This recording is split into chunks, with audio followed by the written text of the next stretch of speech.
Hi and welcome back to the employable tutorial.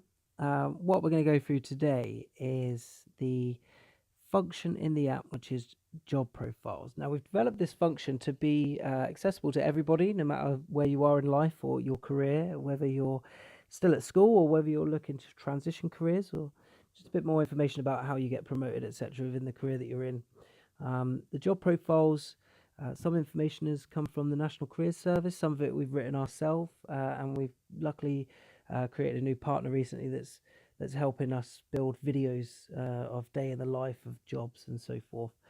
I'm going to go into the job profiles now, and alphabetically, I'm looking at the different industries within the UK. Now, if we look at the top right hand side, I've got this sort of equal sign. Now, what that does, that changes from swipe mode to stack mode, which I actually prefer. Uh, what we can do is we can go down and look at all of the different industries within the UK, and then start looking at jobs within those industries. So if I take aerospace and defence, now what we've got is we've got all these different jobs within the industries.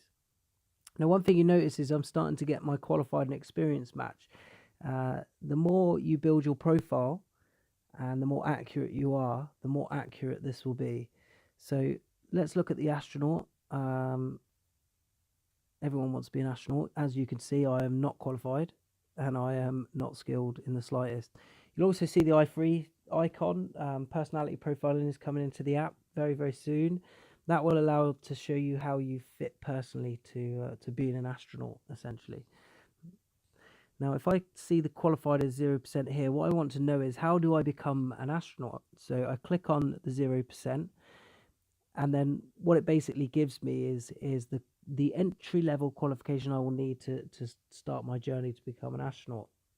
Now, as you find here, level 6 in science, and what we've done is instead of saying you need a certain qualification, an actual qualification, we've said that actually that qualification is a level 6, which is a bachelor's degree level qualification in a subject which is science. So this is your first foot onto the rung of the ladder. So instead of saying you need a bachelor's of science, or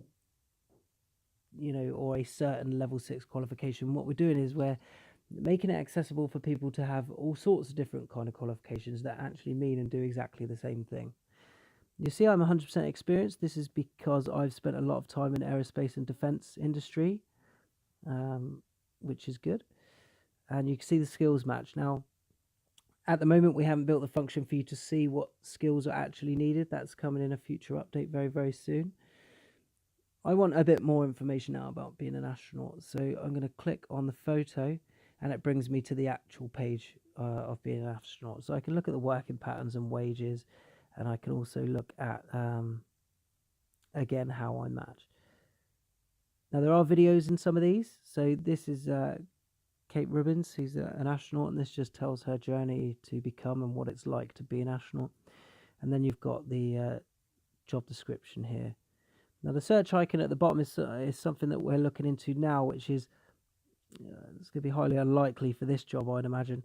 But when I press search, what it will do is it will automatically search for jobs in astronaut as an astronaut. We're testing that. We'll see how it goes. Now, what's really, really important to note is that the industry profiles are there as guidance. They're here to give you an overview of what the job is and an idea of career paths and how to get into those jobs.